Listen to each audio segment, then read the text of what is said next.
Երբեմնի ջրառատ Հայաստանում ջրային ճգնաժամ է, այսուհետև ջուրը հասանելի չի լինելու գիշերային ժամերին, իսկ ո՞րն է ջրանջատման պատճառը։ 2017-ին մենք ժառանգություն ենք ստացել այդ պայմանագիրը եւ Veolia-ին նախկին իշխանությունը գրել էր 1.5 միլիարդ դրամ։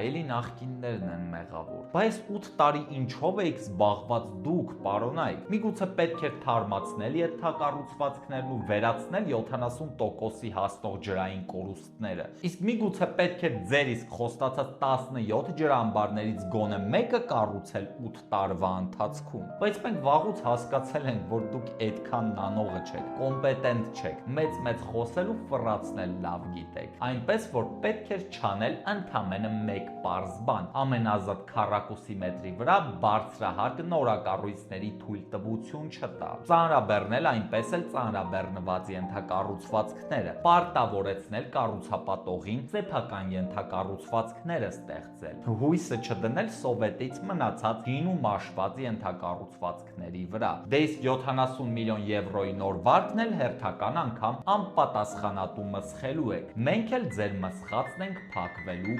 մեր հարկերով։ Ընկերներ, ամեն անգամ երբ կբացեք ծորակն ու ջուր չի գա, իմացեք, որ դա օրվա իշխանության հերթական ձեռքբերումն է։